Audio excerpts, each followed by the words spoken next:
गोविंद मेरो है, गोपाल मेरो है। गोविंद मेरो है, गोपाल मेरो है। श्री बाके बिहारी नंदलाल मेरो है। श्री बाके बिहारी नंदलाल मेरो है।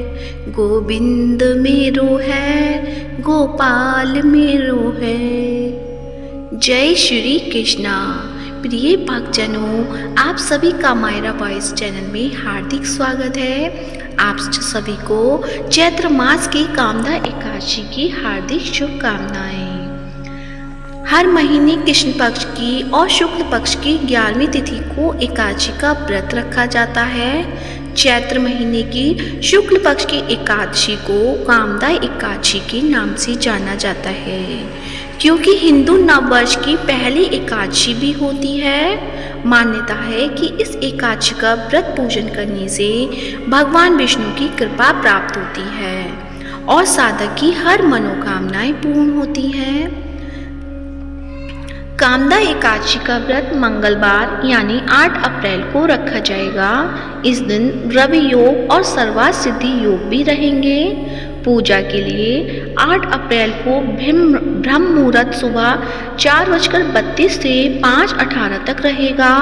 वहीं अभिजीत मुहूर्त में सुबह 11:58 से 12:38 तक की पूजा का शुभ मुहूर्त रहेगा। आप दोनों ही मुहूर्त में भगवान विष्णु की पूजा कर सकते हैं। व्रत का पारण 9 अप्रैल को सुबह 10:55 तक कर लें। धार्मिक मान्यता है कामदा एकादशी के व्रत से पाप कर्मों का नाश होता है। इस व्रत के प्रभाव से जाने अनजाने में किए गए पाप भी खत्म हो जाते हैं और मनोकामनाएं पूर्ण होती हैं। साथ ही कामदा एकादशी के व्रत से अक्षय पुण्य की प्राप्ति होती है। वाजपेयी यज्ञ के समान पुण्य मिलता है। परिवार में सुख समृद्धि रहती है।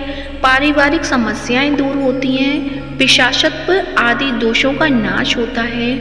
कामदा एकादशी व्रत के अनेकों लाभ हैं। कामदा एकादशी की व्रत कथा में भी इसकी महिमा का वर्णन किया गया है। तो आइए प्रिय भक्तजनों, आज की इस वीडियो में आप सुनेंगे कामदा एकादशी व्रत कथा। तो प्रेम से बोलिए लक्ष्मीपति नारायण के अनंत स्वरूपों की जय हो। युधिष्ठिर के पूछने पर भगवान कृष्ण ने उन्हें चैत्र माह के कृष्ण पक्ष की कामदा एकादशी के व्रत के महत्व के बारे में बताया था। भोगीपुर राज्य पर राजा पुंडरीक राज करता था।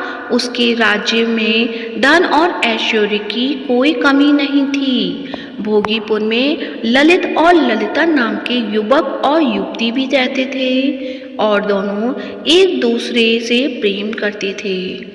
ललित एक गायक था। एक बार जब वह राजा पुंडरीक की सभा में गायन कर रहा था, तभी ललिता को देख उसका ध्यान भटका और उसके सुर ताल बिगड़ गए। राजा पुंडरीक को इससे गुस्सा आ गया और उसने क्रोध में आकर ललित को राक्षस बनने का शाप दे दिया।